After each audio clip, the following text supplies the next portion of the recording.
কবিতা বাতাসে লাশের গন্ধ, লিখেছেন রুদ্র মোহাম্মদ শহীদুল্লাহ। আবৃত্তি করছি আমি শরীফুল ইসলাম। আজও আমি বাতাসে লাশের গন্ধ পাই, আজও আমি মাটিতে মৃত্যুর নগ্ন নৃত্য দেখি। দর্শিতার কাতর চিৎকার শুনি, আজও আমি তন্দ্রার ভেতরে। এ দেশ কি ভুলে গেছে সেই দুঃস্বপ্নের রাত, সেই রক্তাক্ত সময়? বাতাসে লাশের গন্ধ ভাসে, মাটিতে লেগে আছে রক্তের দাগ। এই রক্ত মাখা মাটির ললাট ছুঁয়ে একদিন যারা বুকে বেঁধেছিল, জীর্ণ জীবনে ফুজে তারা খুঁজে নেয় নিষিদ্ধ আধার। আজ তারা আলোহীন খাঁচা ভালোবেসে জেগে থাকে রাত্রির গুহায়। এ যেন নষ্ট জন্মের লজ্জায় আড়ষ্ট কুমারী জননী। স্বাধীনতা এ কি তবে নষ্ট জন্ম? এ কি তবে পিতাহীন জননীর লজ্জার ফসল?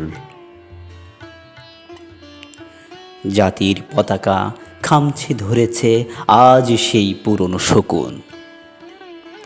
বাতাসে লাশের গন্ধ, নিয়ন আলোয় তবু নর্তকীর দেহে ধলে মাংসের তুফান।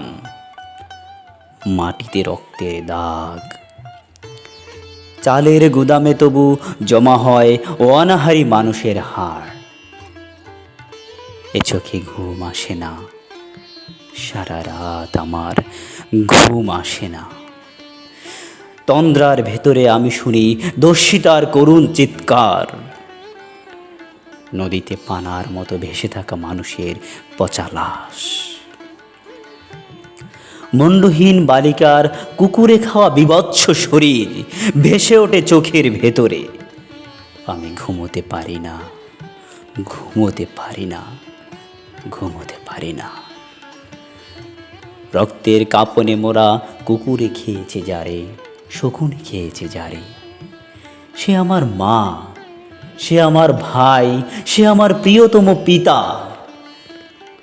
স্বাধীনতা সে আমার স্বজন, হারিয়ে পাওয়া একমাত্র স্বজন। স্বাধীনতা সে আমার প্রিয় মানুষের রক্তে কেনা অমূল্য ফসল। দর্শিতা বনের শাড়ি ওই আমার রক্তাক্ত জাতির পতাকা।